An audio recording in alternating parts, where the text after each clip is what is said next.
Audio Jungle। Delhi में एक नया मामला सामने आया है। दिल्ली गोल्फ क्लब के 66 कर्मचारियों को बिना नोटिस दिए निकाल दिया गया है।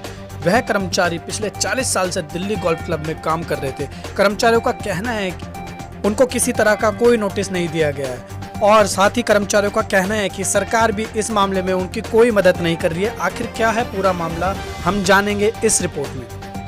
हम गवर्नमेंट को यही कह रहे हैं कि जब कानून पार्लियामेंट ने वर्कर के फेवर में बनाया हुआ है तो वर्कर की बात गवर्नमेंट क्यों नहीं सुन रही।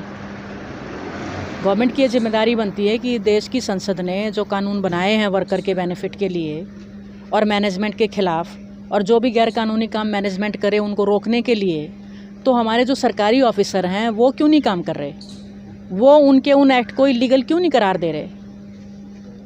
हमारे सामने ये प्रॉब्लम आ रही है कि ईपीएफ की प्रॉब्लम आई वर्कर की, तो ईपीएफ जमा नहीं करवाया मैनेजमेंट ने जमा नहीं कराया। हम हाई कोर्ट गए, हाई कोर्ट ने भी ऑर्डर कर दिया, लेकिन अगर ईपीएफ के आला ऑफिसर को दिल्ली गोल्फ क्लब मेंबर बना देगा तो ये तो एक फॉर्म ऑफ ब्राइब ही हुआ ना। एक बार आपने ऑर्डर पास कर दिया तो आप दोबारा हियरिंग नहीं कर सकते हो मैनेजमेंट को प्लीज़ करने के लिए। अब अगर आप ये कहो कि कानून आपके हाथ में ही है कि आपने एक ऑर्डर पास कर दिया, उसके बाद आप उसको उठा लो, फिर दूसरा ऑर्डर पास कर दो, तीसरा ऑर्डर पास कर दो, वो आप नहीं कर सकते हो। आप किस लिए बैठे हो यहाँ? ये लेबर डिपार्टमेंट है, ये कोई मैनेजमेंट डिपार्टमेंट तो नहीं। और लेबर डिपार्टमेंट का मतलब यही है कि जो कानून लेबर के फेवर में बने हैं उन कानून को आप इम्प्लीमेंट करो। 66 लोगों को निकाल दिया गया। आप इसके फैक्ट्स देखिए कि 66 लोग निकाले गए ये कहते हुए कि 31 मई से आपको ड्यूटी पे आने की ज़रूरत नहीं है। ये वो वर्कर थे जो 40 साल से आपके साथ काम कर रहे थे, जिनका अनब्लेमिश्ड रिकॉर्ड था, जिनका कोई मिसकंडक्ट नहीं था, जिनको कोई मौका नहीं दिया गया, उनको निकाल दिया गया। क्यों निकाल दिया गया? क्योंकि प्रेसिडेंट और कैप्टन या एक दो गिने चुने हैंडफुल मुट्ठी भर लोग ये चाहते थे कि इसको हम कॉन्ट्रैक्टर को दे दें। और जो कॉन्ट्रैक्टर की वो बात कर रहे हैं, कॉन्ट्रैक्टर बिना किसी लाइसेंस के, बिना किसी रजिस्ट्रेशन के आप दे रहे हो, वो आप नहीं दे सकते हो। कॉन्ट्रैक्ट लेबर एक्ट 1970 ये कहता है सेक्शन 10 कि जो काम परमानेंट एम्प्लॉय कर रहे थे उनको आप ठेकेदार के वर्कर से नहीं करा सकते हो। ना इनके पास कॉन्ट्रैक्ट का लाइसेंस है, ना इनके पास रजिस्ट्रेशन है, लेकिन वो फिर भी कॉन्ट्रैक्टर ले आए। ज्वाइनिंग का ऑर्डर है लेकिन वो फिर भी ज्वाइन नहीं करने दे रहे। जो ऑफिसर हैं जिनको ज्वाइन करवाना है वो एसी रूम्स में बैठे हुए हैं, वो वहाँ से निकलने को तैयार नहीं है। तो ये किस तरह का सिस्टम हमारा रन कर रहा है? दुर्भाग्य की बात यह है कि कानून के पूरे प्रावधान पढ़ने के बाद भी उनके कान पे जूं नहीं रेंग रही है और वो कोई भी ज्वाइनिंग वर्कर की करवाने को तैयार नहीं है। हम यही कह रहे हैं कि जब आपसे परमिशन नहीं ली गई और कानून ये कहता है कि परमिशन नहीं ली गई तो ये वर्कर सर्विसेज में ही माने जाएंगे, इनके सब बेनिफिट इनको दिए जाएंगे, इनको आप बाहर नहीं निकाल सकते हो। तो आप ज्वाइनिंग करने के लिए अपना ऑफिसर भेजो, लेकिन वो भेजने के लिए तैयार नहीं है।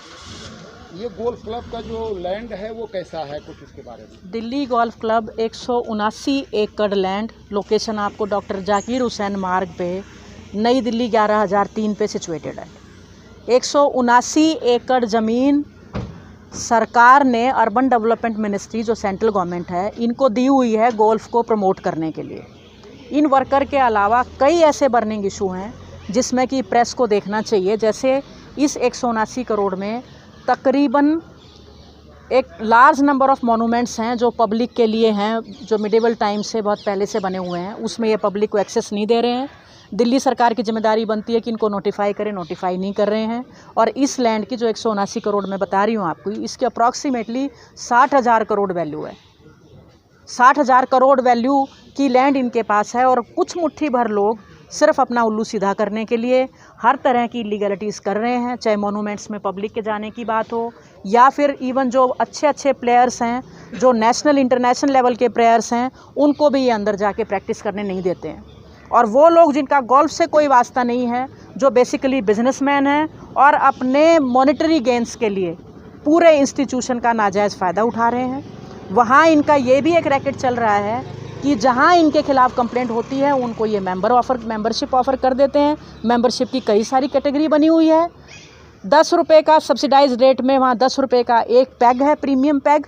तो आप ये समझिए, उसके बाद ये कहना कि वो वर्कर जो F&B में काम कर रहे थे उनकी सैलरी 40,000 थी, वो हम पे भारी पड़ रही थी। तो आप सोच के देखिए इस पूरे लैंड की कीमत जब 60,000 करोड़ है, सरकार ने 180 एकड़ land at the heart of the country have been given to them, और वो मुट्ठी भर लोग उसको इस्तेमाल कर रहे हैं, और वो मुट्ठी भर लोग और दूसरों के सब अधिकारों का हनन कर रहे हैं, और कोई भी देखने के लिए इसको तैयार नहीं है कि ये किस तरह की इलीगैलिटीज़ हो रही हैं। गोल्फ प्रमोशन के नाम पे कुछ नहीं हो रहा है। बेसिकली वहाँ पे कई FIR ऐसी भी हुई हैं जिसमें इन्होंने जितने जंगलात इस 179 एकड़ लैंड में थे वो काट दिए हैं।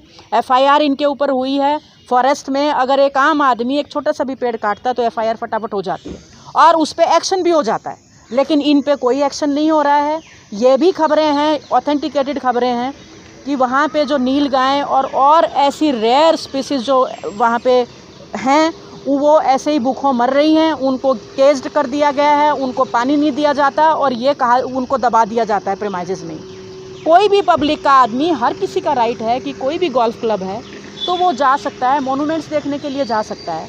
आखिर ये हो क्या रहा है कि कुछ मुट्ठी भर लोग हर तरह की लीगलिटीज़ किए जा रहे हैं और सरकारें बिल्कुल शांत बैठी हैं, उनके खिलाफ कोई कार्रवाई नहीं हो रही है।